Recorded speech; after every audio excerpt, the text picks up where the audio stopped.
Okay. Anybody want to comment on the things that they are doing, things that they've discovered, other than learning about the sales plan? Because we want to talk about that with the people who have done that. Gary, please. Thank you. Okay. Ian and I put together the diagram. Not important that anybody read it, but we got that together and got the second one of the revised version out to you this morning, so you've had a chance to look at it. One of the things you pointed out was that we needed to narrow down our focus on just 4 columns rather than 5 or 6 or 7 and spreading your energy all over the place. So that's where we started today. And we're going to go forth. I got to tell everybody, because I don't know, I may be the only one on the planet that wasn't aware of this, but on this dream plan here, all these arrows down here, 4th, 5th, 6th, 7th levels, I didn't know existed. That's like I'm starting all over. I had no idea that was there.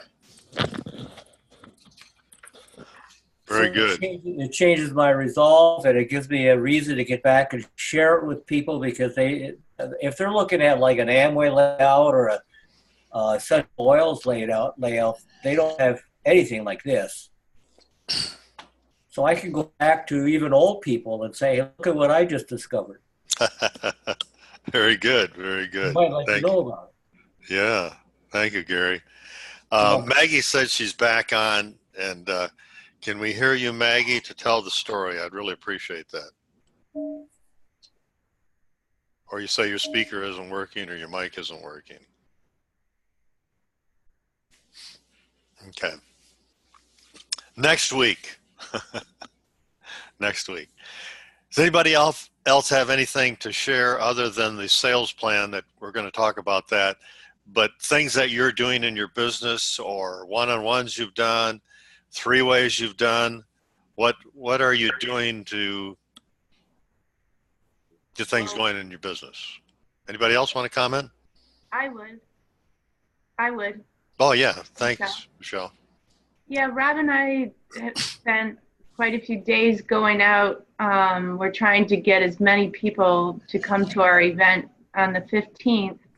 And we went to several different real estate offices with baskets of cleaning products, it was more of a door opener with them, so they'd ask us why we were there, and we started talking about Shackley and telling them about our event, and we had quite a few people very interested. I have 2 responses that they want to come, and we're going to go back and visit those people to see if they have any questions. But one thing I did find, that if we offer the catalog, it's kind of a waste.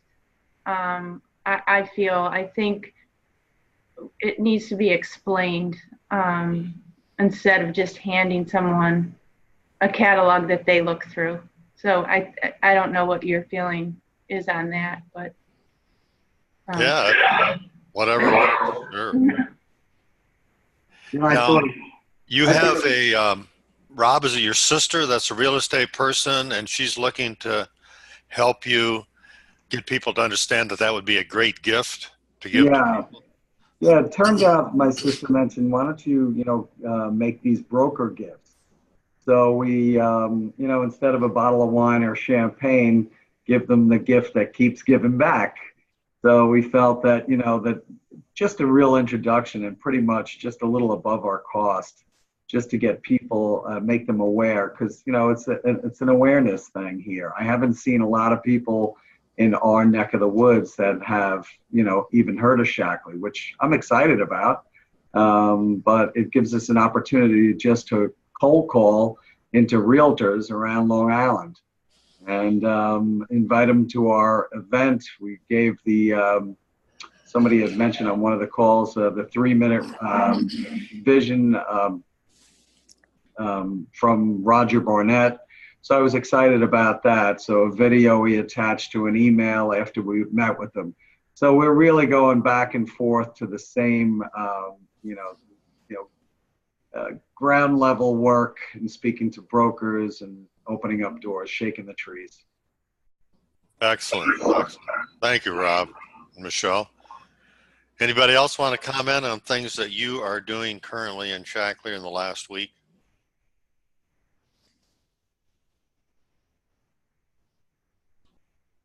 Okay. Go ahead, Pam. Yeah, I mean, I've just been doing the regular things that we should have been doing and should be doing all the time. But I've been going through my list, our list of people to whom we've sent books or given books, and tried to find out where they are. And so we have one couple, I think Dick may have already mentioned, that we're in the processes of following up with them, and that's the couple we Dick did the meeting for in Atlanta. Oh, so good. that looks promising, and we're excited about that. And then I have another gal. She just started running a B&B, Airbnb, and renovated an old convent into this Airbnb facility. And she was just croaking over the horrible fumes that she was getting as she cleaned there. And so I told her about Get Clean. Oh, she said, I'm so happy to find out about that. And she loves the product. She's on her second order. And I talked to her last night about, you know, you've got a lot of friends over in Silverthorne or in Dillon. What would you think about getting some of them together? And I'd be happy to tell them about how they can live healthier lives. Oh, I'd love that. So that's in the making. Very good. And then a gal, a member from way back who has only ordered a few products. And I've gave her the book. She and her husband read it and studied it. I think I told you about her, Roland. And she was like, when I talked to her about an in-home, oh no, I don't have any friends. I couldn't do that. I said, Melissa or Michelle, Allison, you know everybody in this little town. I said, but you think about it. So I asked her maybe a month later, no, I couldn't do that. And about 2 weeks ago, she said to me, hey, Pam, I got to talk to you. My husband and I want to get healthier, and I'm going to do an event, in-home event. So we got that scheduled last night. So Wonderful. Things are starting to move. Oh, that's so good to hear. Thank you. Any other comments? Go I'll ahead. just pick up the couple that Pam mentioned from the meeting in Georgia. We'd sent them the book back in August and followed up on the book, and they liked the book, they liked the concept, but he said, you know, we just don't have the bandwidth right now to do anything with this, so we don't think we're interested. So I immediately shared about the free products with the meeting, and they jumped on that. So we did a meeting, though right up to the meeting, there was no indication that they had any interest in doing the business. But after the meeting, as we're just talking to people, I overheard someone ask, one of the guests asked him if they were doing this. And he said, well, we're thinking about it, which was interesting because he had said they had, you know, they didn't have the time, didn't have the interest before. So anyhow, it's been step by step. So when I talked to him a week ago, I said, you know, I don't want to be presumptuous, don't want to put words in your mouth, but I overheard this at your meeting. What are you guys thinking right now? And he started a kind of a non-committal response, and then he stopped himself. He said, no. He said, that's not right. He said, we're going to give it a try. We're going to just start talking to some people and see what happens. And so we talked about the fact that, you know, at least half the people I talked to are going to say no, so don't be put off by the no's. And he immediately said, oh, I understand that. I've been in sales enough that I know, you know, blah, blah. So at any rate, it's been an interesting progression because they were, you know, a bit intrigued by the business when they looked at the book, but didn't feel like they could do it. And it was when they held a meeting in their home and someone else asked them, are you guys doing this? It's almost like he wasn't about to say, no, we're not going to do this. They just had a house full of people for a meeting. So it's been an interesting progression. Wow, very good. Thank you, thank you. Are they coming to the meeting on the 16th, by the way? Do you know? That's what I was just Not sure yet. They were. Oh, I'm sorry, Dick. We just got Heather's finished invitation, and so we're going to send that out tonight to them. Okay, And very good. tell them about it. Excellent. All right. Anyone else? Any comments on what you have been doing in Shackley?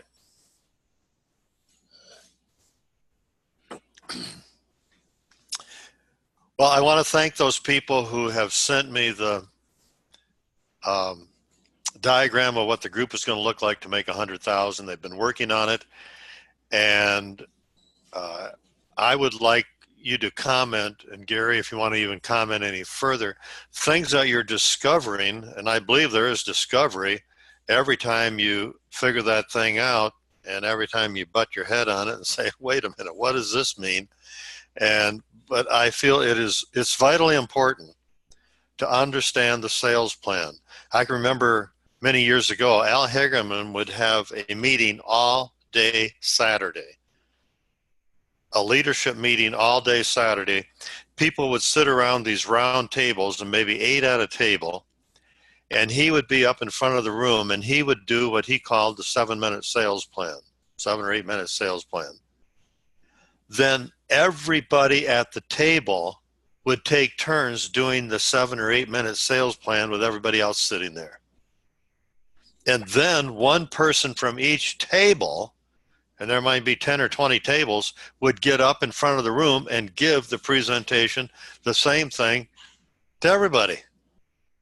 I mean, that's how important it was at that time, and it still is today. However, people do not understand the sales plan, and it's very difficult to put strategy into the business if we don't do that.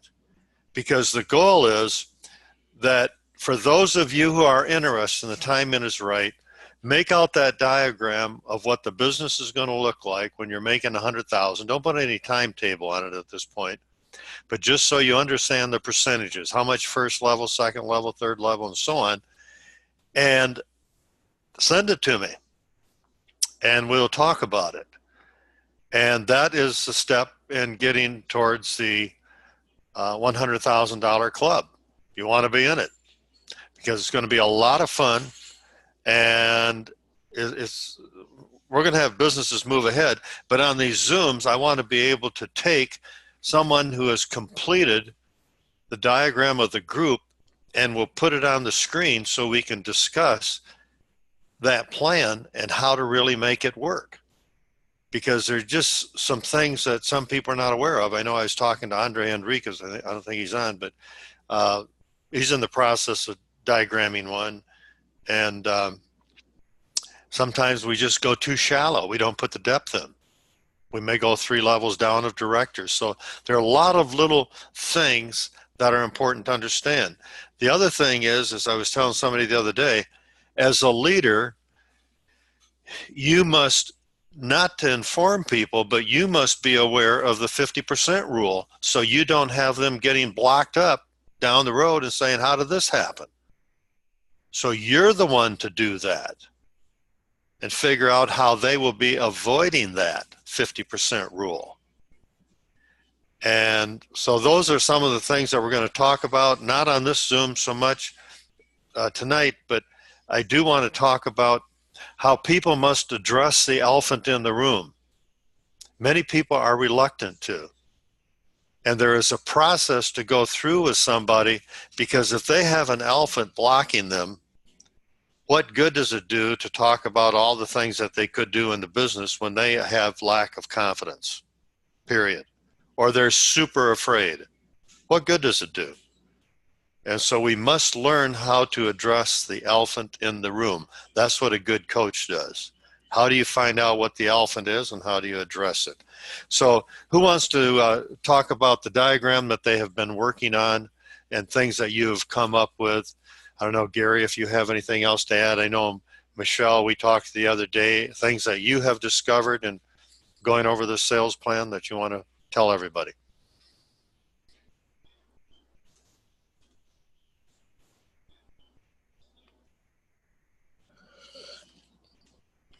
Michelle, do you want to go over anything?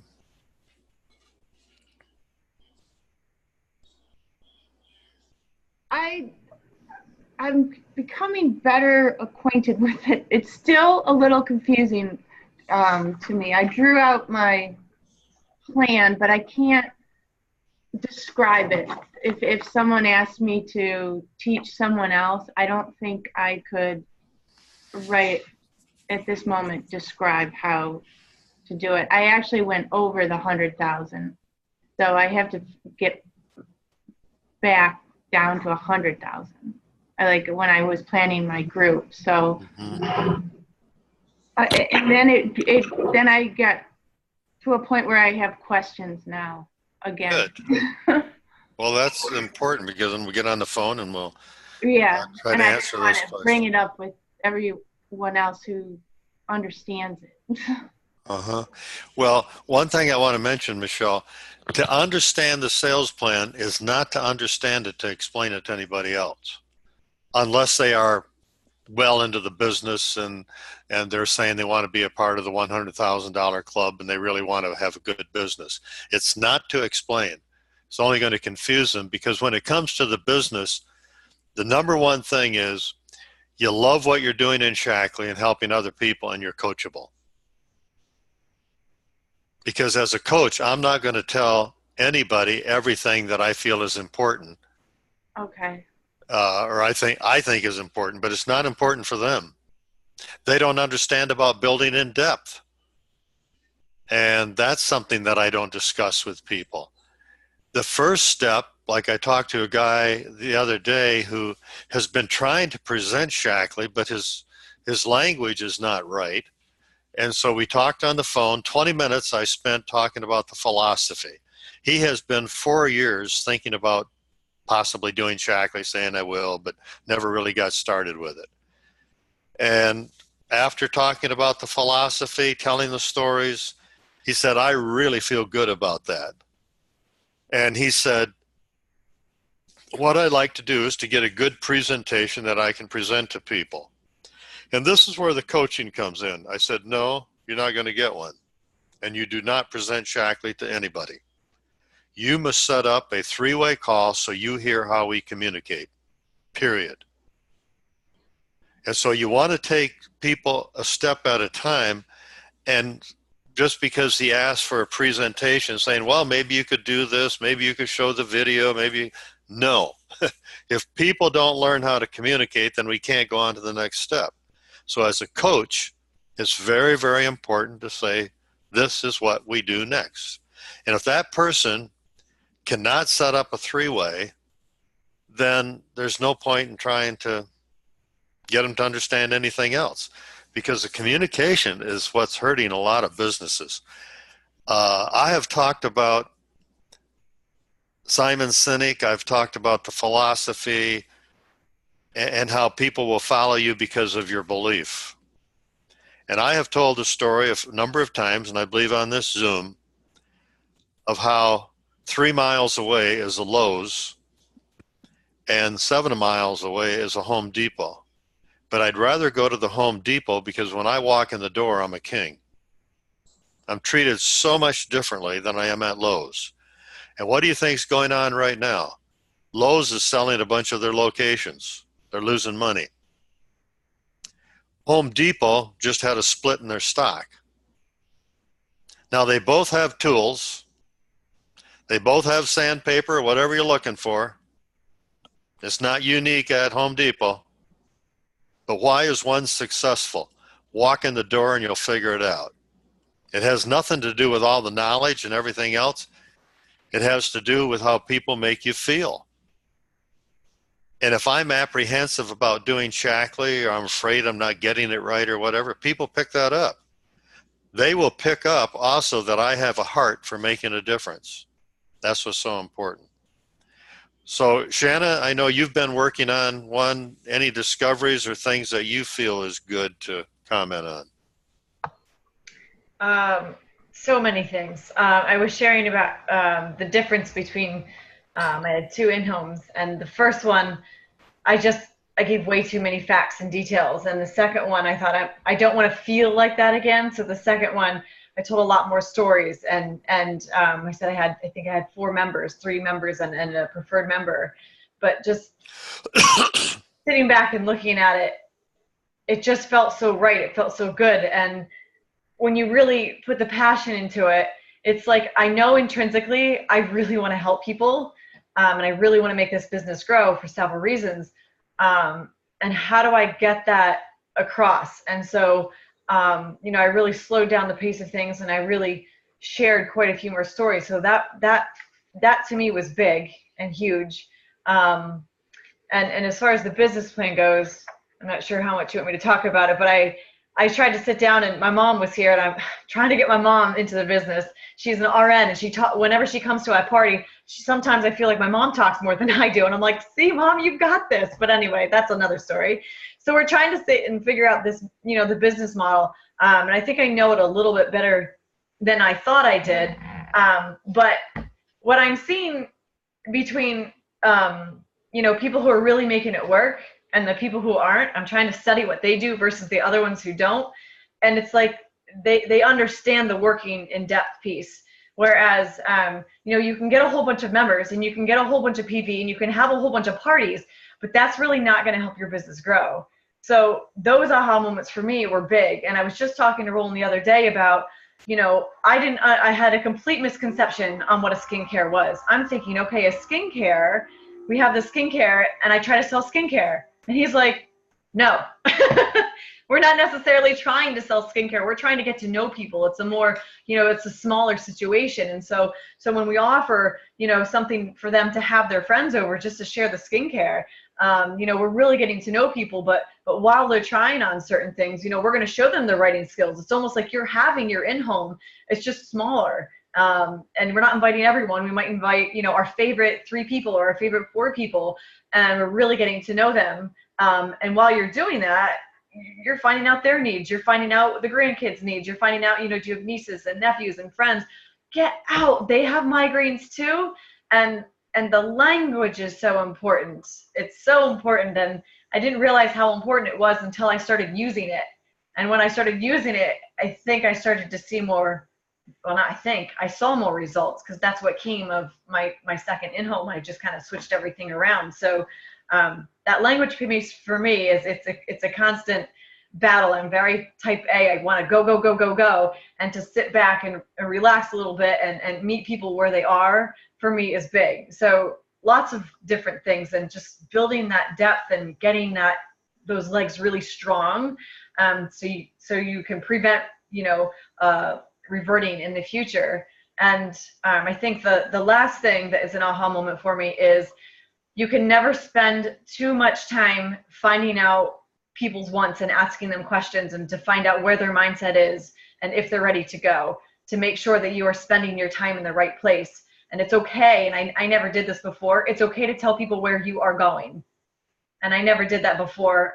This is probably the first week I reached out to a couple people. I have 3 one-on-ones coming up for the business, or 3-way calls with Roland soon. And I never really understood that until this week. So I'm learning. But those pieces, just making a couple changes, I think is going to make a very large difference in my organization, what it's going to be, by next year at this time. Thank you, Shannon. What do you say to people in terms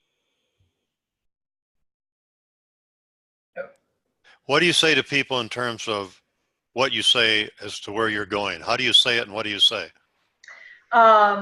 Usually I let them know my husband and I, because we're working together, my husband and I are looking to build a 3-figure income. And, this is after I've asked them several questions, and I let them know, if this is, I need to know if this is something that you're looking to do, because, I let them know $100 program is a lot different than if we're going to build a couple $1,000 programs. And I just need to know, what it is that you're looking at, because I want to make sure that I am spending time with you in whatever program that it is that you choose. It's completely up to you, but this is where I'm going. And I'm looking for people who want, who would like to build, and whatever you want to build is fine with me. Just let me know what you're interested in. Will you go over again what you said in the beginning about what you say to people? That I'm going to build that we're looking to build a triple figure income? That part? Mm-hmm. Is there another way to say that? I'm sure there is. Anybody have any suggestions?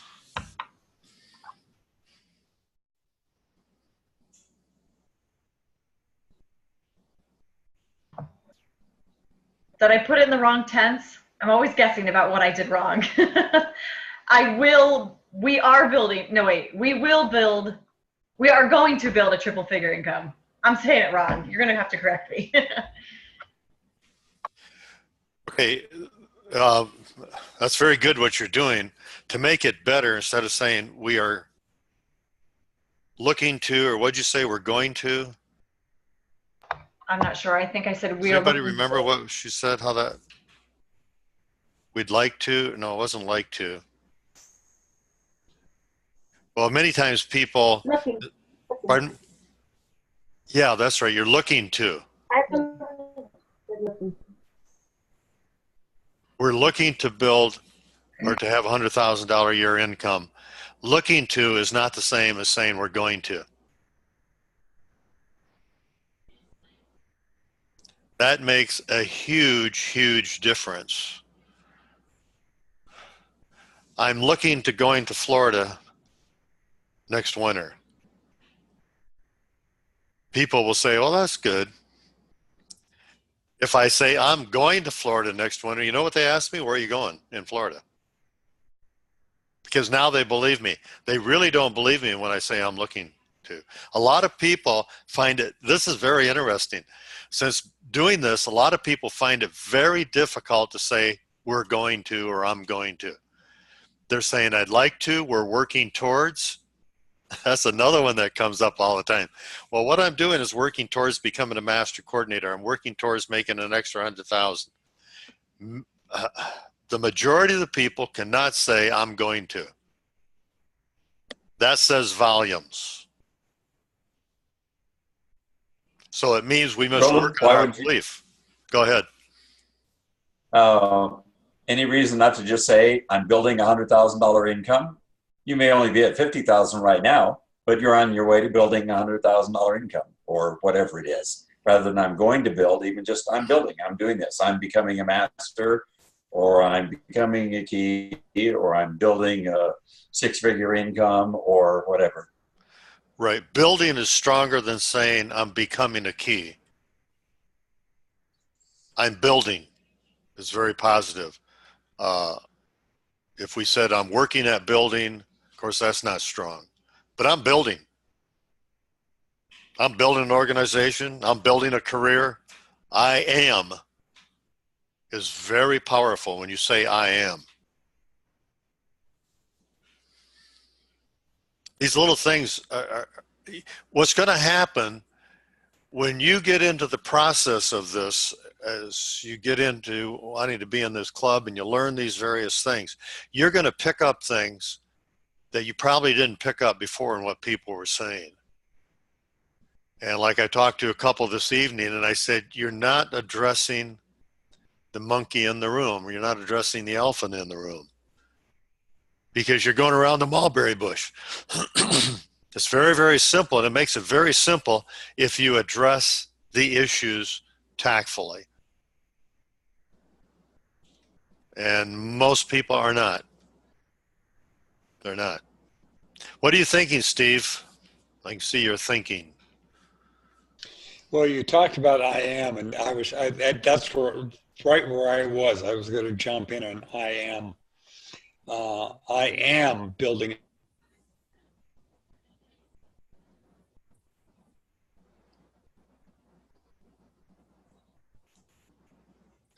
You cut out. I hope you come back. That I am got to him. I'm also thinking about the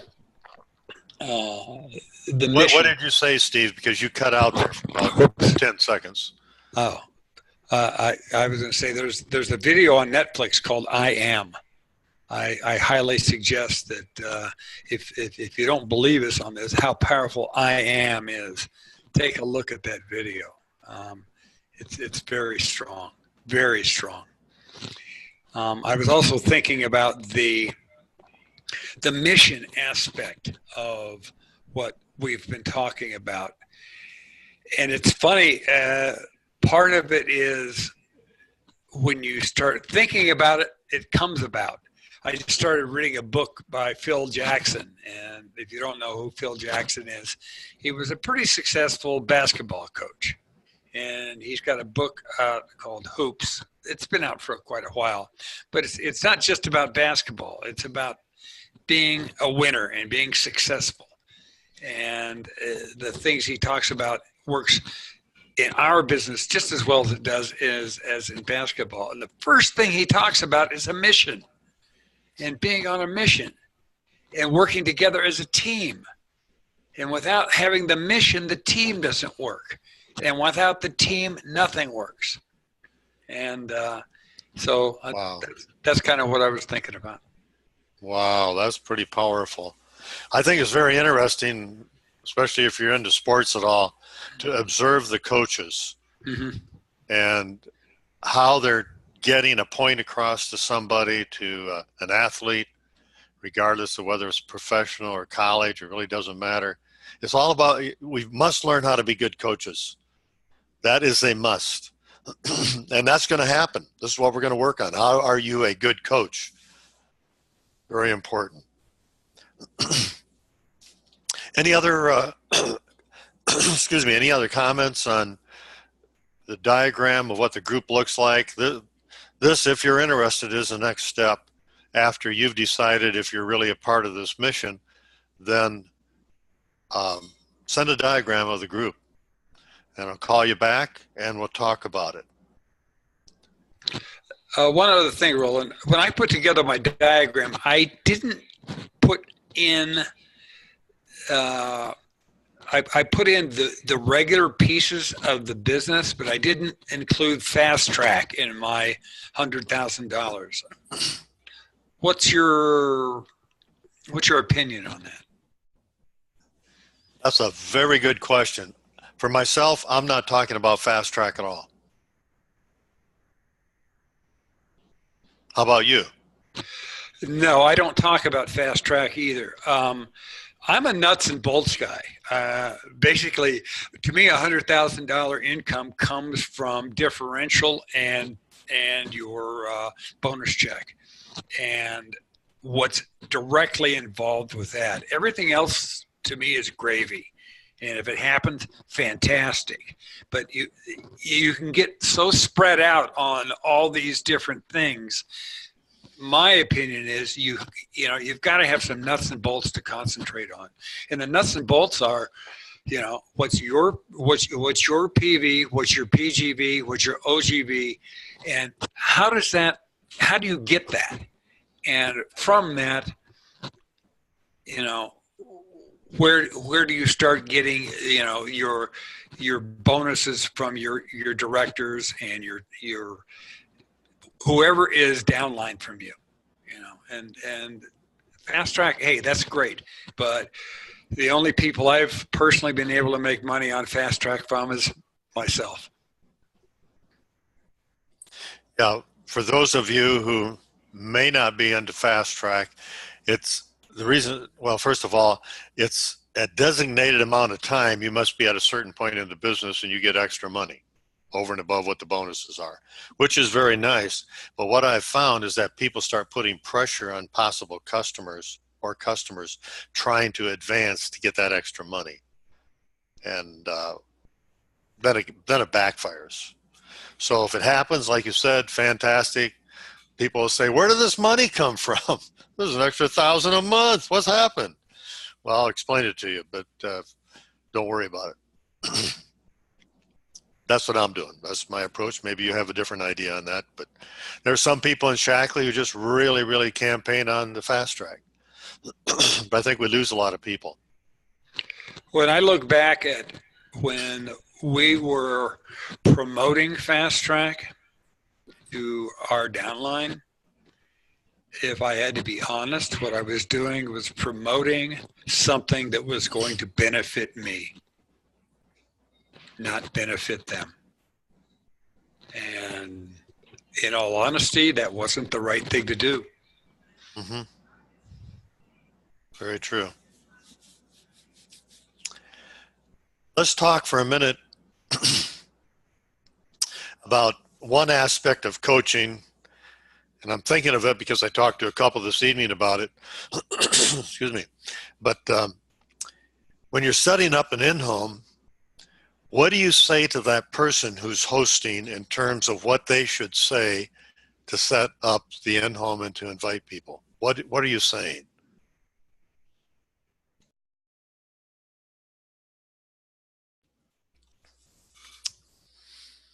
Just invite your friends. Go ahead.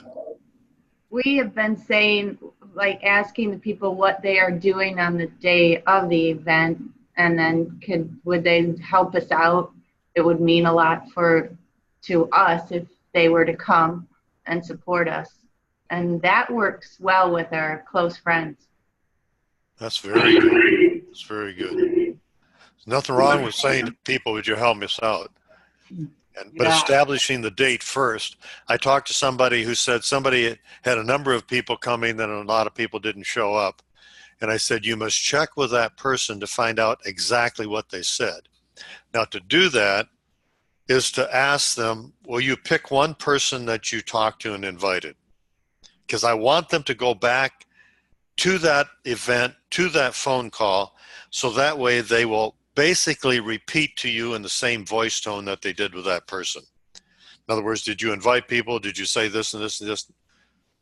And they'll kind of give you some general information as to how they invited. So pick one person. Okay, so I invited Linda. Okay, what did you say when you first started talking on the phone? Well, we talked about the kids and we talked about gardening. We both are gardeners, okay? When you got it into inviting, what did you say?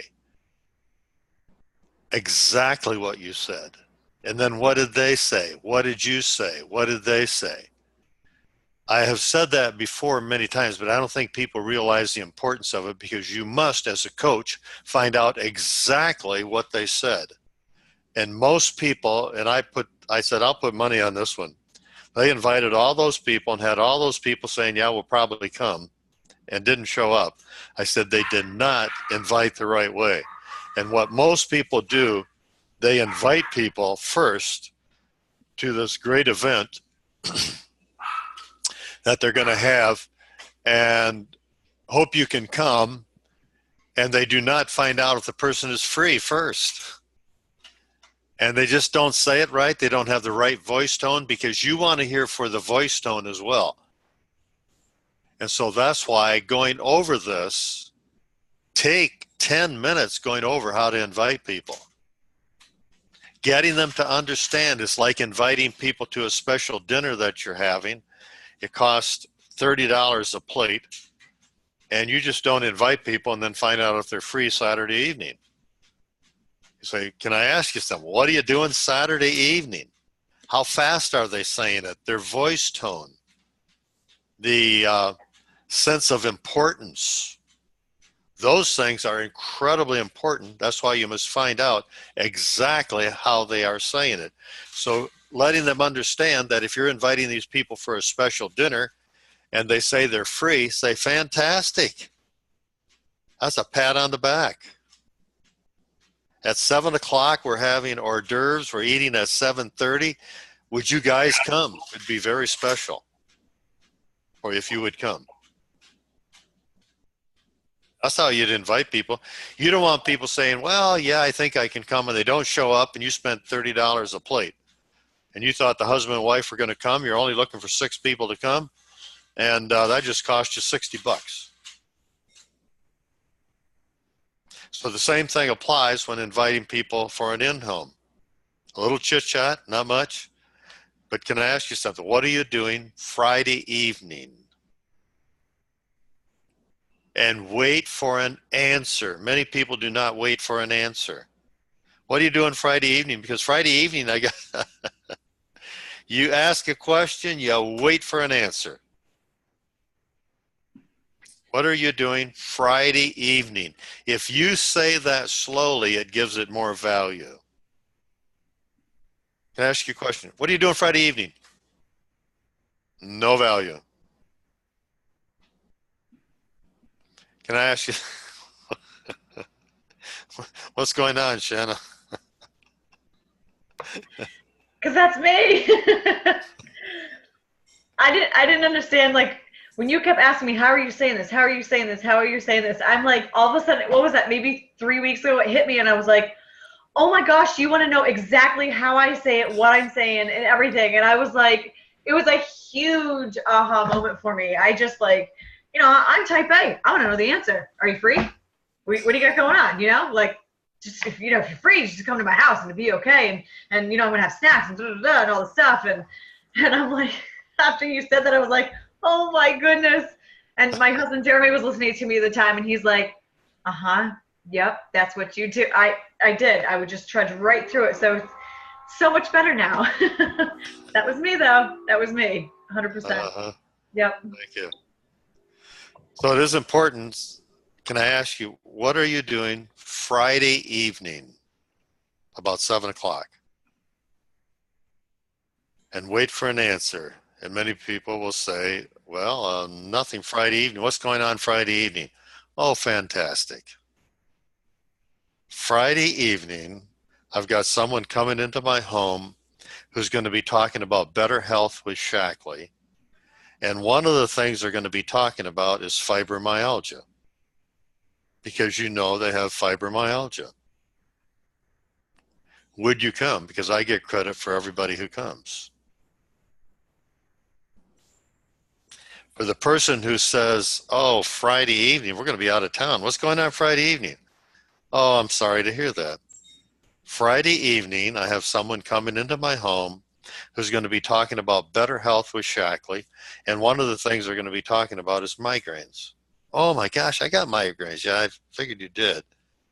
Wow, how can I find out about this? You can get a lot of business from people who cannot show.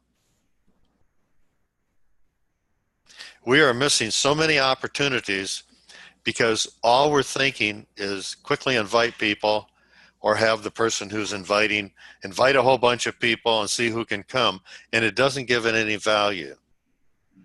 So after they have said, okay, yeah, we can come, fantastic, again, it's another pat on the back. So that's going to be at 7 o'clock. Now you have our address, right? Okay, it's going to be at 7 o'clock Friday evening.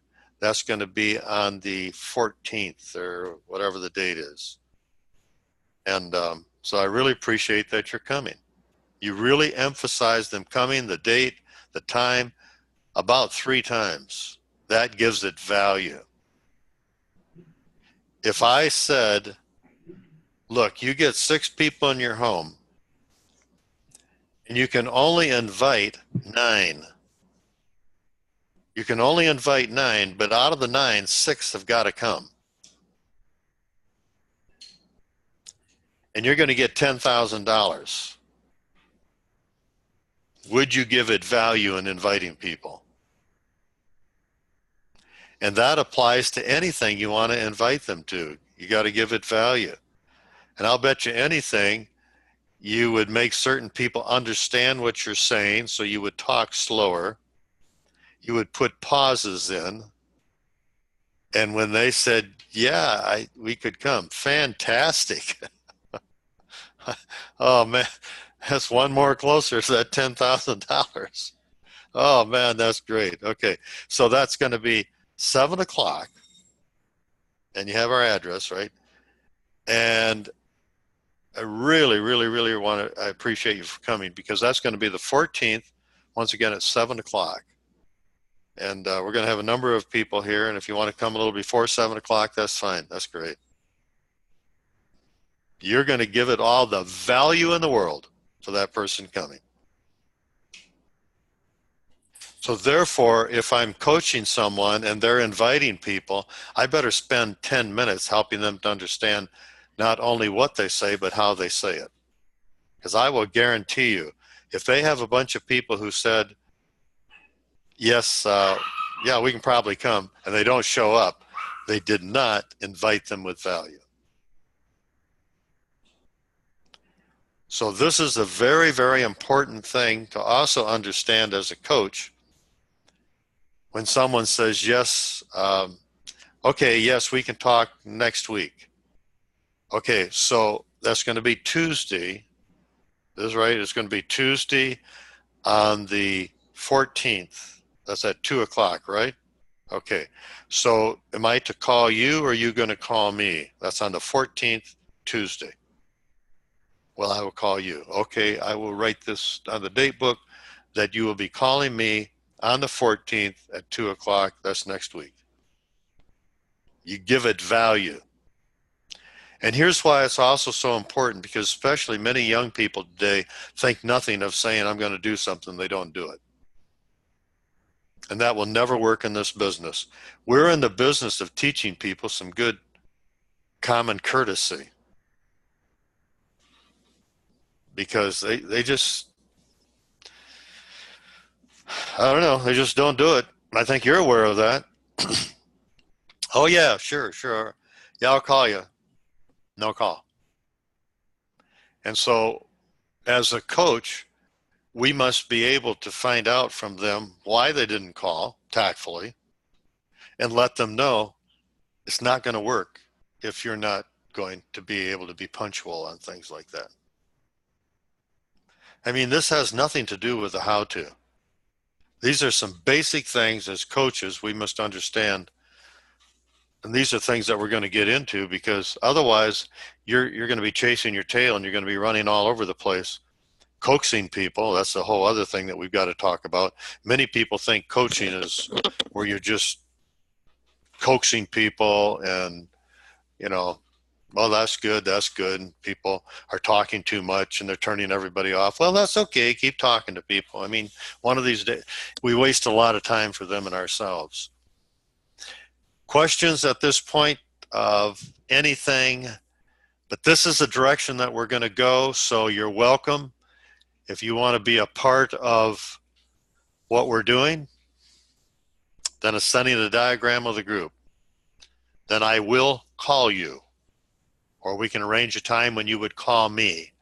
And I know I've gone back and forth with the Neppers a few times, and I talked to Michelle, and I believe she's gone over this with Rob, but going over with where we're going, I was able to go through all the point system for the trip. Now's the time to be planning with people who say, oh, I would like to become a coordinator. And they're at that point. Well, then let's discuss the trip. And let's go over the points. And I did not put the points in if you sell a big kit. Only if you get a preferred member. Nothing about getting distributors. So I went over that. I also went over getting the car. I also went over going on the trip to Pleasanton and helping them to understand that you go to Pleasanton. A lot of people go a couple days early so they can spend time touring in the San Francisco area. That's helping to cast a vision. Also, what's going to happen is you're going to be on what they call the dream trip by getting these points. On the dream trip, then let me tell you some of the locations that people have been on before. The most recent one coming up, of course, is the 7-day cruise. So we've gone over all that. That's helping to cast a vision. And as I told Michelle and Rob, that we're not going for the minimal points so you both can go for the 600 points. And a building to 100,000, that's going to be the target that we're on. And all these things will come about. So casting the vision. When you have somebody who says they want to build, we want to go over more on these Zooms as to how you talk with them and get them to understand the basics. The basics are pretty simple. You want to help other people, you want to make a difference, and you're coachable. It's pretty basic. but I've got to understand how they fit into this puzzle. Pam, go ahead. Yeah, at this point, Roland, then, do you prefer that it's those of us who've been on this call, or do you want new people? Let's say we have Anybody. people who are ready. Okay, that won't be troublesome. Okay. Okay. Anybody, because you're the ones that I'm communicating with, and you're the ones that are going to lead the way. And we must learn how to communicate with the people who say they want to grow. And I believe many of you have people in your groups that are saying they want to develop a business. And we're just waiting for things to happen with them. You as a leader must make things happen. Number one, you got to figure out where their thinking is. And many people are not doing that. They keep encouraging people who are doing the wrong things, or they keep giving suggestions. Well, maybe you can try this and this and this. And it doesn't work. I mean, and this is where on the next Zoom, I'd like to get into talking about the elephant in the room. It could be a spouse. Like I talked to somebody the other day and they said, I've got this person who's interested in building, but her husband is pretty much against it. And I've been encouraging her to do various things, and she wants to build. She was in Las Vegas, which to me says that she has a great interest in doing Shackley. And I said, well, what are you going to do next? He said, well, maybe, I don't know, maybe setting up a three-way.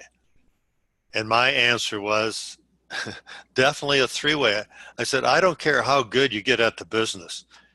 Letting people know that we've got a team is very important. So set up a three-way. And I said, can I tell you the next step after we talk with her? If she feels comfortable with what we talk about, the next step is to talk to her husband too. Not to get him involved, but if he's going to have a sourpuss attitude, that is going to slow us up greatly. So let's take care of it. So I want him to know we are serious, and hopefully we'll get the message across, tactful as possible, that we're serious, and stay out of her way or whatever, but don't raise the eyebrows or don't ask the questions like, so how many people came last night? Things like that. Those are elephants in the room that we must address. So I said, that's the process. Instead of waiting for people just to talk to people and have them make a whole bunch of mistakes, we must minimize mistakes in today's market.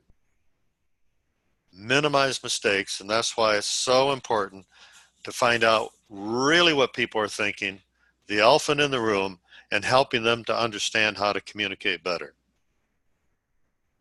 Any other comments?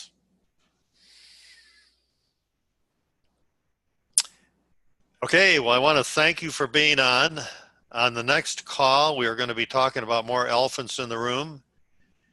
But also on the next call, I would like to hear from more of you and what your thinking is. And it's okay if you're not ready to really step into this thing. But I just really want to know what your thinking is, because I'm guided by your thinking. I can say all these things that I think will be helpful and beneficial, but it's your thinking that determines whether we're on the right track or not, and anything that we can do to make it better. So if you want to say, well, look, I'm happy right now where I am and I'm not ready to learn this stuff, that's okay. But it would be very helpful to me to hear from you and what you're thinking and so on. Okay. Thank you for being on. You're special people. We will talk next week.